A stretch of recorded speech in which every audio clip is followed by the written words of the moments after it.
Hi folks, my name is Linda Emmett and welcome to Happiness is an Inside Job. We are the creators of our own reality, we create our own lives. Our mind is our biggest limit and it's our own beliefs, behaviours and habits constantly caught in those cycles that keep us trapped where we are and stand in the way of our own happiness. So throughout this podcast, we're going to take a deep dive into some of those beliefs, habits and patterns, where they show up in your lives and what you can do to change them.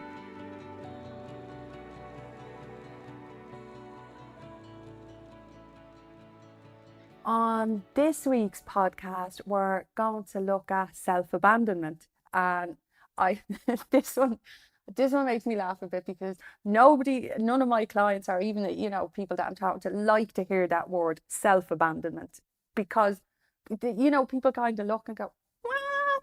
We always assume or think it's other people that have abandoned us. To be abandoned, you're abandoned as a child, you're abandoned by someone else. We never actually look at self-abandonment, which is one of the most painful of all. So this week we're going to take a look at what is it exactly to abandon ourselves and how to change it. And self-abandonment is not being on your own team, not backing yourself up, not making you any form of a priority in your own life. It's living and existing to please others and meet others' needs, whether that's, your children, your family, your friends, your work colleagues, whatever that is. But it's living in a way that you're not a part of your own life. You're not the leading lady or gent in your own life. Nothing that you do is for you or meets any of the needs that you have. And it can show up in so many ways and across all different aspects of our lives. And depending on, our own beliefs and what's behind it, it can show up in so many different ways. It can show up in work, being that person who feels that they have to do more constantly. It has to be absolutely perfect, or locking yourself into overtime that you don't have the time, the energy, or any of that to do. Agreeing to take on extra work and different responsibilities that again that are in that detriment to you. That is abandoning yourself for others, because you're literally neglecting what you know that you need, and that these things are possibly not possible, or they'll be in detriment to your mental health and well-being, and agreeing to do them anyway. In that way, you're abandoning you and meeting others' needs. And to us, it serves a purpose. We're trying to feed off people pleasing. We're trying to get our value from what we do for others. We're trying to fill that void that we don't feel enough. But over time, it can absolutely be a detriment to ourselves, and especially if it's our way of living. It shows up a lot in parenting, and I absolutely get it, and 100% I'm guilty of it. We can make our kids our lives, and then wonder why we get angry then, when we don't feel appreciated, or we don't feel love, or we're being disrespected and all of those things, because we've invested so much in our children and we've made them our lives. When we don't get our own needs met, we can get a bit angry, frustrated or resented, when really we've abandoned our own needs to raise our children. And the thing is, and we think, that we're being completely selfless. And of course, there's a little bit of, selflessness to it. But the thing is, we don't teach our children how to be and how to live as adults by telling them what to do. They mimic our behaviours. So if they see us completely abandoning ourselves and our own needs, our wants, our wishes, our dreams and desires to care for them, that's also what we're teaching them. So to be yourself in your life and have your wants and needs and do those things for yourself is not selfish. It's not mean. It's not greedy. It's not being neglectful or any of those things. It's putting you in your own life. It's meeting your needs within your own life. A good way of seeing it or looking at it is we leave parts of ourselves at the door. For example, going into work, we can leave the fun, outgoing side of ourselves at the door, or we can leave the needy side of ourselves at the door, the person that, says no and has boundaries. We can leave aspects of ourselves at the door in situations and play out a particular role, or only walk off particular parts of ourselves. Within parenting, we can be the absolutely responsible one. And of course, we need to be that as parents, 100%. But it doesn't mean that you have to leave your fun, carefree side at the door. You can also bring that in, but it's abandoning parts of ourselves that we don't think are acceptable to other people. And because they are parts of who we are, we're neglecting those sides of ourselves. When it's a real negative to us, it's when we're leaving our true thoughts, feelings, and perspectives at the door. We're leaving our own emotions behind, how we're really feeling. We're not speaking up. So be it in work, when you're going in and you're trying not to be frustrated, overwhelmed, upset, any of those things, you're abandoning how you're really feeling in that situation. You're not bringing attention to what is actually going on with you. When you're in, say, a relationship, and you're not sharing your true thoughts or feelings on how you actually feel within that relationship, again, you're abandoning parts of yourselves. Maybe you feel super hurt or upset over something, but you're not sharing that. So you're neglecting those pieces of yourself. And over time, this can become a habit or a way of living. And therefore, we've literally abandoned or exiled parts of ourselves that have needs. We abandon our own vulnerabilities, what we actually need from other people, be it appreciation, respect, love, whatever it is, and we don't ask. And therefore, we can be feeling completely unfulfilled. We can feel unfulfilled. We're in our relationships, in our work lives, in all of these places. And that pairs back to we're abandoning what we really need, because the nature of it is we do not like to feel vulnerable, especially when we've been hurt in the past, and we've all experienced hurt. But what happens is, if we carry this hurt and pain with us and we don't deal with it, we don't heal it, it can change what we're looking for. It changes who we accept, how we show up in a relationship, what parts of ourselves we'll let others see. If your more needy side showed up in relationships before and you felt you were rejected because of it, you may not be as inclined in a new relationship to ask for what you need. If you were possibly, you went through periods of sickness or illness within relationships and there was no one there you felt to meet your needs, you can go into your next relationship being super strong, abandoning when you're feeling tired, exhausted, fatigued, run down, any of those things, because you think there's no one there to meet your needs. And again, you're neglecting parts of yourselves. And what happens is your behaviors then are still there, your needs are still there, and we get into conflict with ourselves. We're trying to push down or disregard the parts of ourselves that we don't want others to see, we feel have got us hurt in the past, and we're not using our own voice to support ourselves or stand up for ourselves. As I say, it shows up a lot within our relationships. It shows up within partner relationships, within friendships, with our children, where we don't speak up and ask for what it is. We don't use our voice and say, this is how I'm feeling, because we've been hurt before when we've said this. So rather than us continue to speak up, we abandon those things that we do need and we stop speaking up for ourselves. We can put ourselves into situations that we are not totally comfortable with, or that we don't want to be in. We can be too agreeable, like taking on that extra bit of work, that job, that role, committing to overtime or agreeing to do things that we know, as I've mentioned, are in absolute detriment to ourselves, that we don't have the time or the energy to give to these things that we've agreed to, and therefore we end up quite angry, frustrated, or peed with ourselves. And then because we're frustrated and peed off with ourselves, we then take that out on ourselves. We hold the tension in our system, and we then look for ways to relieve the stress or the tension, which drives us into some of the behaviors that we pull in then, where, you're sitting, the wine witch comes knocking, and you're sitting having a few glasses of wine to get away from your own frustration and tension, to get away from your own anxiety or stress.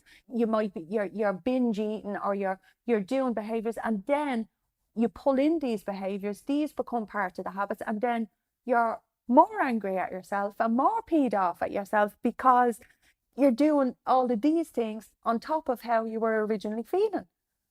And what it comes back to is we are only pulling in all of these behaviors that don't serve us, that we keep going back to because of something underneath. There's a root behind them. And what generally is behind them is we've abandoned what we really need. We've abandoned what we really want. We've abandoned ourselves somewhere along the way. And then we're inviting in whatever our poison of choice is, those comfort-seeking foods or those comfort-seeking behaviors to numb down what it is that we're feeling that we don't want to be feeling, which is resentment, anger, tension, possibly exhaustion.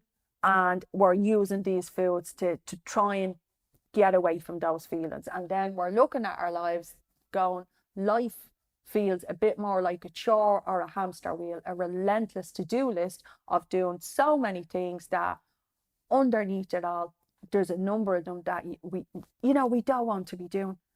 And we're again abandoning ourselves for what we think others need, to get what we need from others, be it the value in ourselves, people's approval, people's appreciation. These are the reasons we're doing them. But as I've said so many times, guys, the relationship that we need to work on there is the relationship we're in with ourselves, and to not be abandoning our own needs.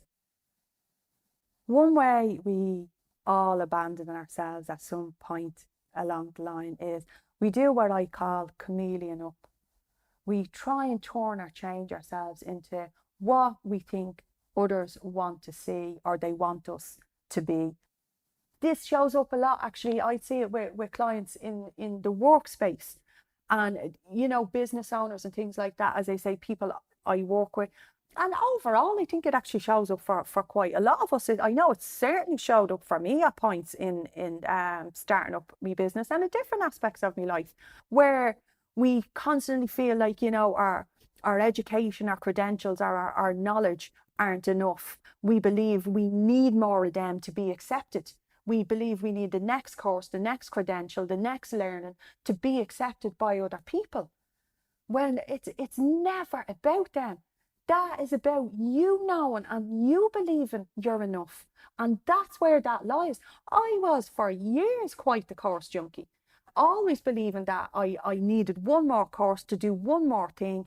And that drove a huge amount of imposter syndrome, when really it wasn't about the next course, the next learning, the next thing. They were never going to change who I am or the message that I want to put out there or give to people. But I would be seeing, big suits in my head. Now, nothing wrong with having a fabulous suit, but I'd be seeing big suits in my head, and them looking at my credentials and judging them, and who is this imposter showing up here? And that was my head.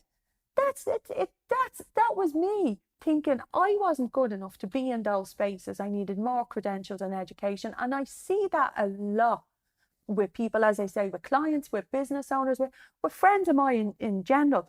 That's about what you believe about you. That's about you believing you are not enough as you are. And you are not enough in where you are in your life right now. And that's what needs to change. In our relationships, we can, be that person that thinks we have to always show up with the sunny side up. You can never have a bad day or be down. And this can show up again in work, in friendships. You know, you might be the entertainer, the fun one, the confidant, whatever you can believe your role is. And you believe you always have to show up for that. And on a particular day, you might actually be feeling that way.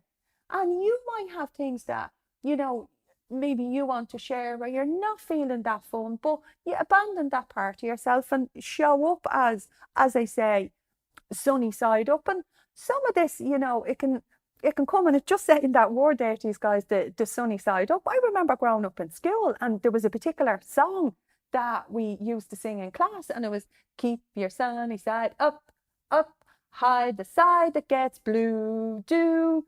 And like, forgive the singing and all that, guys, but like, that was a primary school song. Keep your sunny side up, hide the side that gets blue. Do you know what I mean? And this is where some of this stuff actually comes from. This is where a lot of it comes out from. And we learn to hide those parts of ourselves, abandon how we're really feeling, and not ask for our needs to be met. We kill off parts of ourselves that we believe that won't be accepted, valued enough, or loved. And then we end up either getting angry, feeling rejected, or as a lot of us do, most of us as humans do, we then try and feed how we're feeling and fill that void with other behaviors that we pull in. We can, you know, or we're out there absolutely people pleasing our asses off, trying our best in every aspect, given at an absolute detriment to ourselves, and then left wondering why I'm after giving so much, doing so much, being so much, and then we go, and I still wasn't enough. I'm still not enough. What can I do that's more? And the root of it is, it's you can think more of you. You can own those parts of you that you believe aren't good enough. You can look at them. You can look at what it is you believe isn't good enough. What is it you're seeing? It's not real. It's just a fear. And, you know, this shows up in so many ways, in so many aspects of our life. And some of it comes down to the difference between the image we have for ourselves, that we want ourselves to be, that we see ourselves as, and what we actually really need and we really want. And again, you see it so much in our personal relationships, and we can attack our body image, what we look like. It kills intimacy within personal relationships because we don't want to be seen now as we are. We have this body image that we want ourselves to be. We're not that. So we abandon what we really are, and we abandon our needs for affection, intimacy, love, all of those things, until we get back to that body image that we believe we should be. And it's so cruel.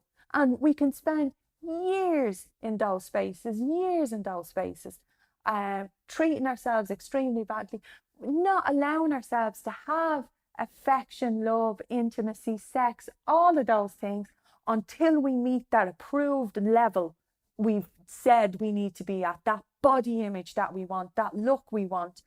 Literally, as I say, abandon what we actually need, abandon the need for love and affection, and that then negatively impacts the relationships that we're in. And obviously, you know, we don't have the conversation so much about what we really need, and these are the things that we need to be doing, looking at what it is we really need.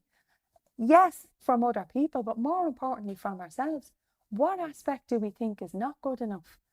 What side of ourselves are we abandoning when we're walking in that door of work? What are we agreeing to that we know, when we know, as all the time we know when we're saying yes to things that we should have said no to, because the no is there. The no is there in your mind, but sometimes the yes flies out of your mouth. And you know, so it's looking at those situations in your life and learning to build in those boundaries for yourself, to stop abandoning yourself and what you need, and start building that relationship with yourself. because that is the most important one. That's the one that you need to be. It's not about anybody else abandoning you. And it is about having the courage and the vulnerability to show your loved ones, the world, yourself, all parts of yourself, all parts of who you are. We can spend from our childhoods onwards looking for the wholeness we had when we were babies.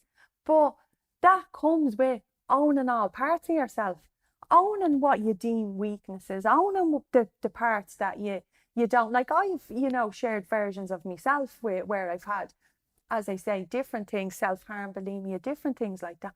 I hated that version of myself for a long time. I hated the child that I was, all of those things. I abandoned all those parts of myself. And it's only when I've learned to rebuild and accept who I am, all of those parts, and that young child, that teen me, that young adult me, survived the best way I could from what I knew then.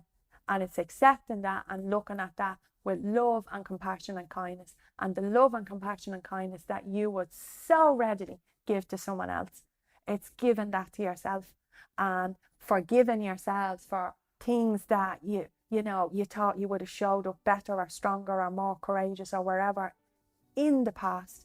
It's letting it go, letting yourself off the hook, and accepting that you handled those things the best way that you could at the time. And again, learning to show yourself the same compassion, kindness and love that you show others, building that relationship with yourself.